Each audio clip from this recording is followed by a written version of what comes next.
Miss Nene, this is your first appearance this season, and it's not starting off good for you, sis.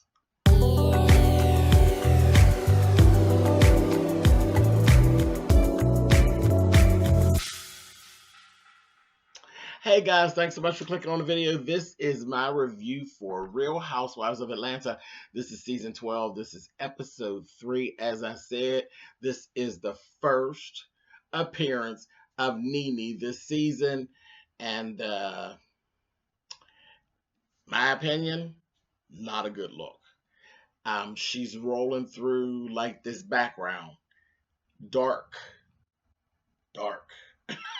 So, anyway, we're going to talk about it. Let's start off here. First thing, Cynthia and Eva actually have gotten together and they're hanging out and they're talking. And what's the subject? How they're both not really feeling Nene, and Eva is not feeling Marlo either. Um, and it really all goes back to last year and all that. Remember when all that tea got spilled about Eva and her moving situation and then all her financial situation and all of the blah, blah, blah, blah, back and forth? You know, she's still feeling some type of way about that and the whole gossip of it all. And not feeling those two. Her and Cynthia are basically kind of out house shopping. She's trying to find her solid home because she's still leasing and renting and carrying on. So she's trying to find where she's actually going to really sit down and plant her family. So, but the biggest picture is that neither one are really feeling Nene. Cynthia's still pissed from the reunion, which naturally so. They had an ugly reunion. The reunion was ugly for Nene and Cynthia. Anyway, moving on. We see Tanya. So Tanya is still in. She's still in. She doesn't have a peach, I don't believe, but she's still in. People like Tanya. I like Tanya. Cry a little bit too much, but I like Tanya. But you got Tanya and Portia. Portia is taking up the crying. Everything for her now is she's crying and she's just so distraught. They start talking about the fact that nobody basically has heard from Nene lately at all. Nobody's really heard from her. And Tanya was questioning Portia about whether or not she can save the relationship. And of course, Portia's questioning whether she wants to, whether it's worth it. One thing's for certain and two's for sure, she's angry. She's angry as hell at Dennis. And that's, that ain't up for debate. She's angry with Dennis. Period. Rightfully so. Well, I told you all last week when we ended out on that whole little session with them, she mugged him in his face. I'm like, okay, girl, now you be as angry as you want, but you can't go around mugging Dennis in the face. You're going to catch some charges now. Keep your hands to yourself, Portia. You ain't learned nothing. Anyway, moving on. We see Shay. Y'all remember Shay, Kenya's sister, and Kenya. Kenya, you're a whole aggravating handful. Nothing changed. You're aggravating, and now you have new things to be aggravated about. This whole thing about Shay was taking baby Brooklyn out of the high chair. How many of us take the baby? She's a little baby, just a few months, little baby.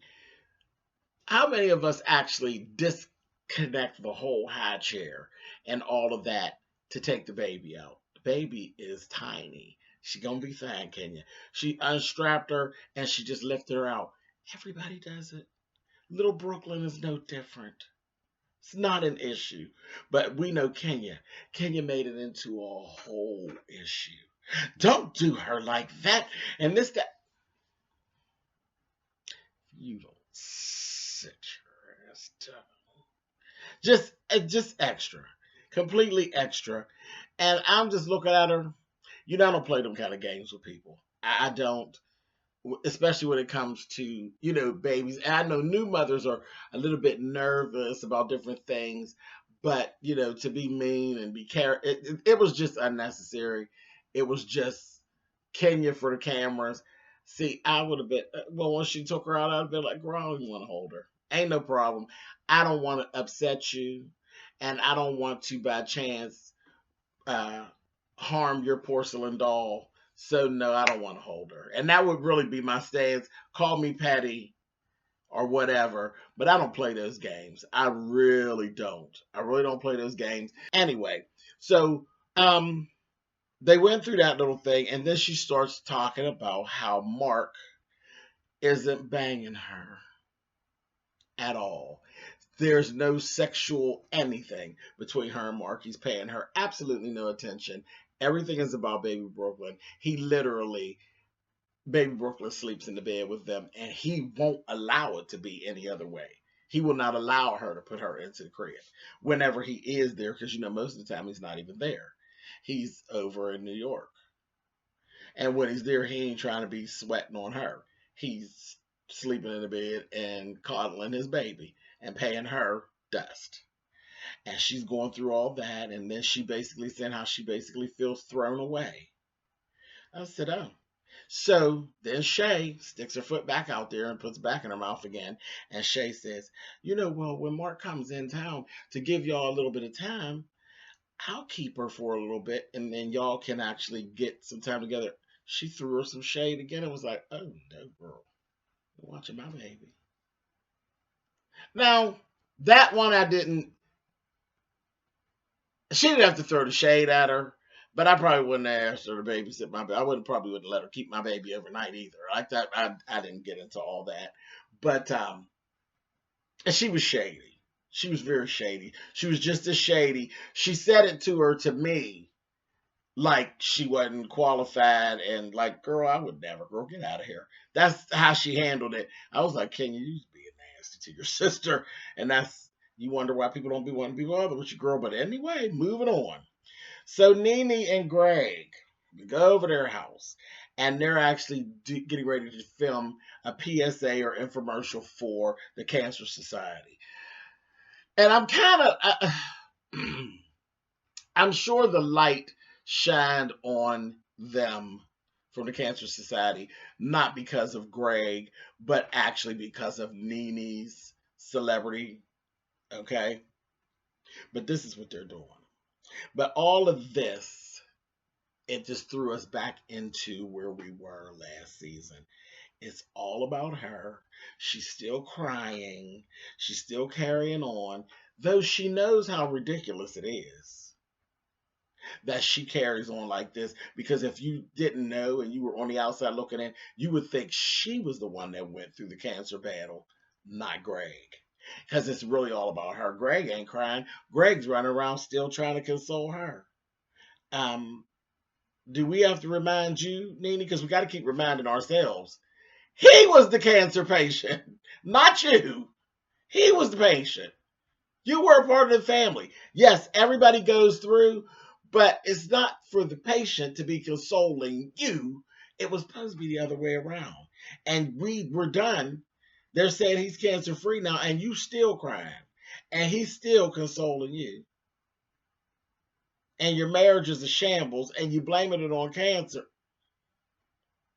I've been trying to be nice with this, and I try not to go too deep because I don't want to come across bitchy myself when it comes to this, but it is hard to watch. It is hard to watch, and it just is ridiculous to me. And she even made reference to her. I don't want to cry. I don't need to be crying because, people will say I'm making it all about me. Well, you are.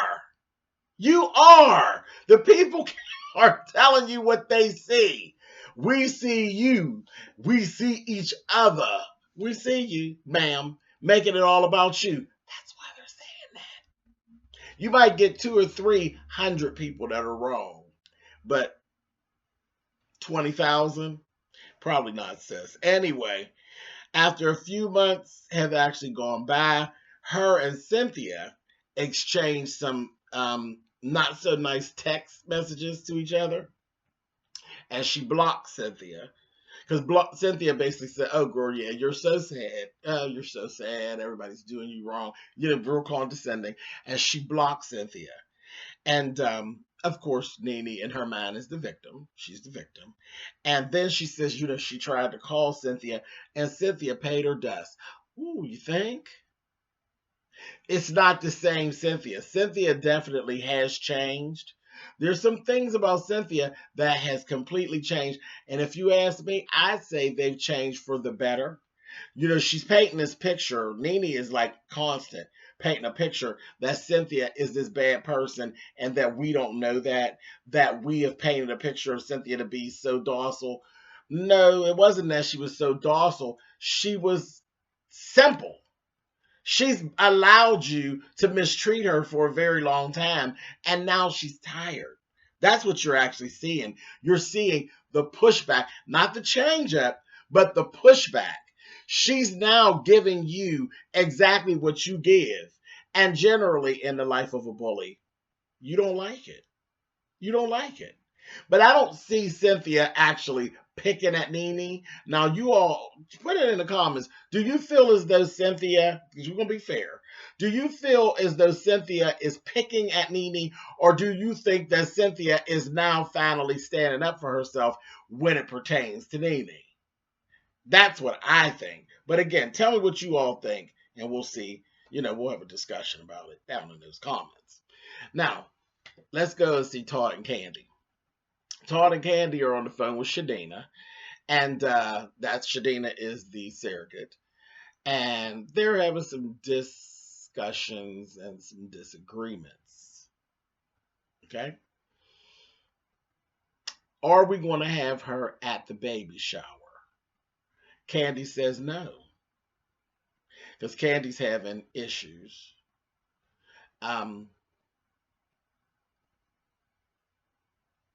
Can't fault her about the issues because it's a slippery slope and a very thin line that she's walking. You have somebody else carrying your baby, and she's not the first person that I've heard who actually has some of these issues when they're dealing with a surrogate. And I think it would take a strong woman to have another woman doing something so important. But again, that's one of them times where we say let go and let God. You got to let it go. You have to put that thing in God's hands, and you are trusting. You're trusting. This is what you're saying. This is what you want to do. You are trusting her to handle this. You got to let her handle it, or else you're going to drive yourself crazy. And I know that's easier said than done. But again, these are women's problems, so I can only speak so much to it, and then I have to back off and leave it alone because I am not a woman.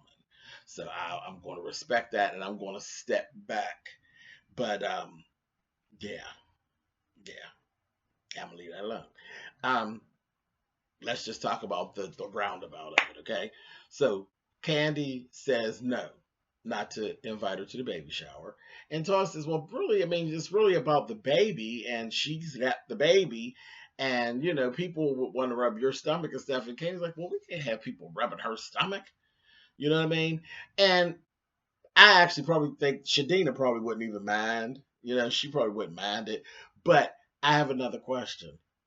Why are you having a baby shower? Why is there a baby shower? One, you're not carrying and you have these issues going on. So why create more issues for yourself when there doesn't have to be? You're not in a position. See, baby showers are really about the celebration of you expecting. Understand that part of it. But the other flip side is for gifts, for your friends to be able to gift you. Maybe you don't gifts. You don't need any gifts. You're a multimillionaire. You don't need any gifts. So why confuse the situation with you having a baby shower? And the way you've been feeling and what you're saying to us and what you're portraying on the show, Candy, having a baby shower, quite honestly, I think will probably make you sad. So why are you having, because you're already having these little things going on, and you're feeling guilty, and one moment you're going through a lot of emotional turmoil behind this. Why confuse things with having a baby shower? what you may want to do, and this is just a suggestion, and she may never see this video, but what you may want to do is just wait till the baby is born and have a coming out party and introduce her once she's born to your friends, and then you get your gifts and you celebrate her life that way. That, I think, would be a better idea than doing the baby shower. And then there's no crazy feelings, no emotional roller coaster, nothing but happiness, at the baby's arrival, and they still get to see the baby. Shadina doesn't have to be a part of it, and then no problem. Just have a coming out party. And it's a little girl. So, coming out parties for little girls is cute. So that's that. Just my suggestion. Y'all tell me what y'all think down there in the comments. I'm going to be reading and watching. Y'all know I am. So then they go to Kayla, who is now 23 years old. And I remember when this stuff hit Twitter and Instagram, Todd had taken Kayla out, and they just had a night out on town, and he took her to the strip club, and they had some drinks, and people had a lot to say about it. Why is he taking his daughter to a strip club? This and that. Well, again, where they live, they're in Atlanta. Going to a strip club is no different than going to like a corner bar. Males and females hang out at the strip club. It's normal in their arena, so that's normal. But it's more so a thing of, should a 23-year-old be hanging out drinking with their parent? That is a personal thing. That's, again, how you parent. That's an individual thing. I don't even really want to get into that, but we can do it. Y'all go ahead in the comments and we can do it. But yeah, that's going to be an individual thing. Some people feel comfortable partying with their children and other people don't. So I could tell you how that in the comments is going to be like this. That's going to be a whole mess, but come on, I'm here for it. Let's do it. Candy, don't really agree. Todd actually said, that's my daughter. She's going to be fine. And Candy's like, again, that's one of those things. That's part of married life. Y'all gonna have to figure it out. Because eventually, at some point, Ace is going to be 23. And y'all going to be back having that conversation again. But this time, you will have input, or will you? And from what she was saying, she going to have some input. She's literally like, she was sitting, how Candy is. Candy is just like Mama Joyce. She don't let anything go. Candy's going to be literally sitting and waiting. Todd, if you don't know, Candy's going to be sitting and waiting to have this conversation with you about Ace in about 20 years. So you might as well get ready, because she's getting ready. So, because she petty like that. Gotta love her. Come on through, Candy. Anyway, moving forward. So then we see Cynthia and Mike on the phone, and Cynthia, she's getting ready for Pride, and she's just telling Mike, she was a little nervous about seeing Nene and everything. It's like, everything's gonna be okay, you know what I mean, and all that. Y'all be fine because you're adults. And Pride, it ain't about y'all. It's about something else. And the whole thing is y'all aren't really just going to Pride. Y'all are actually at work. Y'all, it's a whole Bravo situation. You're at work. So go make television and chill out. Don't worry about it. So then we flip over to Kenyon's house. Mark's home with his cute little self. Mark is home and ignoring the entire shit out of Nene, Lord, out of Kenya. Just ignoring her. He could care less what she's doing, saying. She's having a whole conversation. This man is not responding to her at all. At all. You have no food in the house, and she's like going on. The man owns a restaurant. And you don't have any food in the house. And he's making like these little snide remarks about there not being food. She didn't have any eggs and this kind of thing. And she's making all these excuses about, I'm running a business and you're doing what everybody else is doing, Kenya, and they got to go to the grocery store. You do too. You have to figure it out, sis. It just is what it is. And you know who you're dealing with. Or you thought you knew who you were dealing with. I don't know what you saw. This man don't like you. This man has I want to know what has gone on from this whirlwind romance that you all were having. This man does not like you. I don't. It doesn't even feel like he fell out of love with her. It seems like he doesn't like her. You don't want to have sex with her. You don't even feel the need to converse with her or engage with her. She's talking to you and you're literally ignoring her and talking to this baby. I was like, oh, he's rude. Like, it wasn't funny or anything. It was just rude. Like, he was rude. Like, I said, oh my. He don't like you though, babe. He don't like you. I don't care what nobody say. That man don't like her. Anyway, she was asking questions about, who comes first, me or baby Brooklyn. Listen, he literally let her know right there on camera. Child ain't even about. He said, what are you talking about? Brooklyn in New York versus Kenya? Or what you talking about? I know you're not talking about baby Brooklyn versus Kenya. He let her know flat out, it is me and her and you. It is us versus you, honey. Get on out of here. And he was kind of mean with it. I was like, oh my. Anyway. Okay, so Pride. Pride, Pride, Pride. Nini's getting her makeup and stuff done. And I said, this Nini don't think. She says stuff that I think she made a comment that I don't think she meant it that way, but she's a goon at times.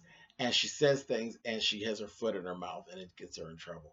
But she made a comment that I'm not going to be surprised if in the vlogs people are dragging about when she says, honey, I got to get my gay hairstyle. What is a gay hairstyle? What is a gay hairstyle, Nene? And then she starts to explain. I said, girl, wrong word. If you had said, I got to get my drag hairstyle, nobody would have paid any attention. But I got to get my gay hairstyle. No, no, no, no. Didn't sound good at all. Yes, drag hairstyles. We believe in 4 wigs, piled up, lots and lots of hair. More hair, the better.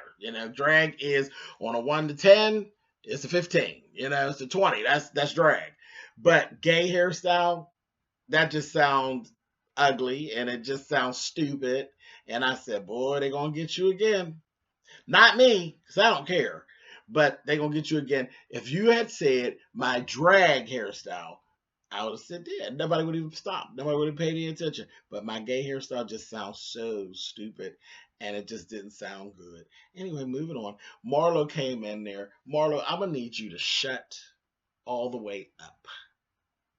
Marlo's in there trying to walk her through how her behavior should be when she sees Kenya. And she was starting to get on Nene's nerves. And Nene, I was with you. I would have put Marlo out of my dressing room.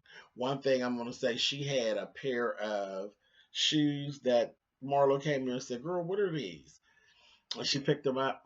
Them shoes were nasty. I'll give Nene always wear a bad shoe. These shoes, they were Giuseppe's, is what they were. Them shoes were clear, a clear plastic with a flower done in that clear plastic and some rhinestone. Them shoes were bad as crap. I said, oh my gosh, bad. But let me tell you, when she got all the way dressed, I don't even know why you had a glam team. You looked a mess. You looked a mess. And there is a thing of actually being comfortable. I've been in several pride parades. In drag. Well, I was always in drag because I was pageant queen, so I had to do drag. So it's about, you got to try to be pretty and be comfortable. So it's a balancing act. But Nene, that T-shirt and then you're working. You weren't just in the pride parade. You weren't walking. You were on a float. And it was a Bravo float with all these divas from all these different shows and stuff in the franchise. You look terrible. You really did. You look terrible. I was laughing at Cynthia because Cynthia put on a whole gown. But then the slick thing I saw, she put tennis shoes under her gown because they had the whole train. Nobody knew anything other than us because we saw her putting them on. Very smart, Cynthia. I was wondering if you were going to kill yourself and put heels on all day. But everybody, I'm telling you, on that float, they were looking good. That Bravo float, they were looking good on the Bravo float. They really went all out, and it was cool, and it looked like they were having a ball. I would have loved to have been there with them. And everybody was really receiving each other, and you could feel an atmosphere of love and partying. And then when Nene came through, you could see it was like a dark cloud was following her. Like, here comes Maleficent. That's how I felt. I said, oh, Nene. Anyway, but there, before any of that happened, there was an interview. Now, they both have done interviews, but flat out, you know how Nene cuts. Nene in the interview, Cynthia had seen it right before when they were doing my hair and makeup, and she sent it over to Eva, and Eva seen it, and she was on there, and she literally called Cynthia weak and desperate. I was like, wow, Nene. You know, it was just to the point, and it was cut, cut, cut. That's what it was. Cynthia said some things in her interviews, but what she was saying, you could tell in her interview she was speaking on how she was hurt by the way the friendship went. There was no actual personal attack. It was she discussed the friendship and what had gone on with the friendship. She didn't call you weak and desperate. You cut her. You came for her. And I was like, But then they're over there partying, having a good time. And what'd you do with your fake self? You were on one part of the float and you broke your neck coming down. I'm going over here and speak. Why? Why are you going over there with the weak and desperate girl? Now you look weak and desperate. You look like you're going over there for some camera time, sis. Again, in the comments, let's talk. And this is just the beginning because they shaded it out. I told you she's like a dark cloud. As she approached Cynthia, the screen went black and white. I had it literally written in my notes, here comes the dark cloud. And the screen literally went black and white. I said, Andy Cohen, get out of my head and get out of my house. All right, you guys, I'll see you next week.